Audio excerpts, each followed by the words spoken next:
Você conhece a melhor consultoria de apostas do Brasil? Siga @Guia das Apostas e veja que com responsabilidade é possível ser muito lucrativo nas apostas esportivas. Mas, Said, tem sido uma semana muito pesada quando se trata de aposta esportiva. Isso aí, eu não poderia, eu como jornalista não poderia deixar de ouvir uma fonte que nem você para falar sobre esse assunto, porque, querendo ou não, essa operação penalidade máxima 2 coloca em dúvida muita coisa sobre a idoneidade de alguns jogadores, sobre o que a casa de aposta está passando nesse momento, ela está sendo beneficiada, ela está sendo prejudicada, o que está acontecendo. Muita gente fica na dúvida sobre o que está rolando, entendeu? Muita gente não entende direito o que está acontecendo. Então, eu acho que é salutar que a gente discuta isso aqui também, fale um pouquinho sobre esse tema, porque realmente isso tem mexido com a paixão que é acompanhar uma partida de futebol, mexido com os próprios jogadores. A gente viu que muita gente falou sobre esse assunto durante a semana. Então, eu queria ouvir de você, Said, até para a gente debater esse tema e mostrar o caminho sobre o que está acontecendo de fato. Sem dúvida, é muito legal você ter abordado esse ponto, porque isso gera algumas dúvidas também, né? Quem são os vilões, quem são as vítimas, né? E eu acho assim, esse é um assunto que é importante dizer também, não é novo, tá? É que ele veio a público agora, mas isso é uma coisa muito antiga e não só no Brasil. Isso, nossa, a gente tem casos de suspeitas de manipulação no mundo inteiro em tudo que é esporte, futebol, tênis, ping-pong. Isso é uma coisa muito comum e foi muito bom que veio à tona dessa forma, como se fosse como um escândalo mesmo, para que a gente pudesse finalmente tomar algumas medidas para a gente prevenir esse tipo de coisa, que infelizmente é uma coisa que a gente provavelmente não vai conseguir zerar, né?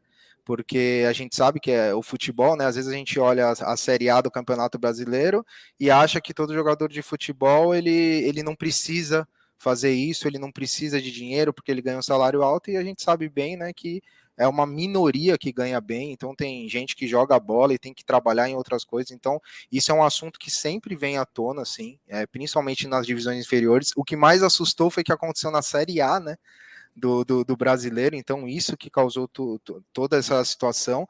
E existem diversas vítimas, né, inclusive muitas pessoas acham que as casas de apostas que participam dessas manipulações, né? E muito pelo contrário, a casa de aposta ela é totalmente prejudicada com isso, porque ela abre uma diversidade de mercados. Hoje você consegue apostar em cartão amarelo, você consegue apostar em escanteio, em alguns jogos você aposta até em número de faltas, desarmes. Então, assim, é um mercado que acaba sendo até facilmente manipulável por alguns grupos, e a casa de aposta ela não tem controle sobre isso. Então, a gente consegue ajudar nas investigações, e é muito importante que as casas façam isso, né, com atividades suspeitas, mas elas conseguem controlar basicamente o volume de dinheiro que está entrando no jogo, e algum tipo de informação que a gente tenha, mas somos todos vítimas. Eu acho que os próprios jogadores são vítimas disso tudo, o torcedor, e enfim, é uma coisa que com a regulamentação que está vindo também, a tendência é que a gente consiga controlar e principalmente punir. Eu acho que o básico é você punir quem faz coisa errada, seja jogador, seja quem fez o esquema. Então acho que se a punição for severa, a gente consegue também diminuir isso. Sem dúvida nenhuma. Sou do mesmo pensamento, viu, Said, de que assim, a partir do momento que você se vende ali para um resultado, não há por que manter essa pessoa no meio do futebol. Inclusive, estouraram vários casos aí, e eu acho que o mais chamativo de todos foi, sem dúvida, o do zagueiro Eduardo Bauerman, do Santos. Ele, inclusive, foi afastado do elenco, ficou fora do jogo contra o Bahia no meio de semana. Ele aceitou uma quantia para receber um cartão vermelho, forçou até onde deu esse cartão vermelho, inclusive se o carrinho que ele tentou, ele acerta o Jefinho do Botafogo na ocasião, eu acho que ele ia acabar com a carreira do menino.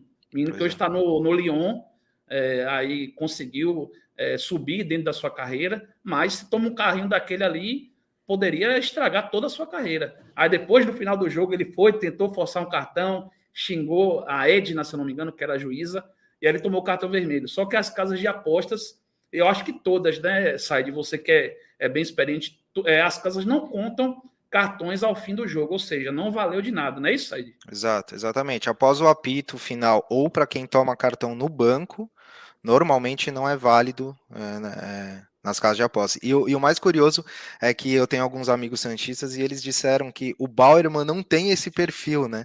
Primeiro que falam assim, o Bauerman não é de dar carrinho, ele é aquele zagueiro mais leal. E muito menos de ficar reclamando e xingando. Aí você pega um jogo que o cara tá dando carrinho do nada, começa a xingar o juiz. Então isso também são coisas que, né, as pessoas vão perceber, peraí, tem alguma coisa errada aí, né? É uma infinidade de lances, viu? Daqui a pouco a gente vai tentar mostrar aqui uma infinidade de lances realmente que assim a gente fica. Depois que a gente para olhar assim com calma, fala: Meu Deus, isso aconteceu, passou na nossa frente e a gente não viu. O do Pedrinho, por exemplo, do Atlético Paranaense, ele perde a bola no final do jogo para tentar dar um carrinho e forçar o amarelo. Já no final, ele inclusive era o único que faltava ali para uma múltipla acabar batendo e tal. Então para os mafiosos na época foi uma festa, né? E isso é uma coisa que prejudica até outros jogadores, porque às vezes o cara erra a jogada porque ele errou. Às vezes o cara chuta para escanteio sem querer, e aí o cara fala, pô, esse cara apostou em escanteio, tem alguma coisa aí. Então isso você acaba prejudicando todo mundo, todo jogador, até o jogador honesto, que é a maioria, óbvio, né? São minorias esses casos, né? Então aí o cara também é prejudicado por causa desse tipo de atitude. Inclusive, viu, Ulisses, nós da BetTT, a gente vai preparar um material bem bacana, a gente vai com o próprio Dodô, que é um ex-jogador, para falar sobre o mercado, sobre essa manipulação no mercado. Quais são as causas, como que a gente pode lidar com isso, que punição a gente deve ter. A gente vai perguntar para o Dodô, né, se já existia na época dele isso, ou se hoje é uma coisa mais comum por causa das casas de aposta. Então, vai ser um assunto bem legal. Nos próximos dias aí a gente vai ter novidades e vai ser bem legal para esclarecer algumas coisas também.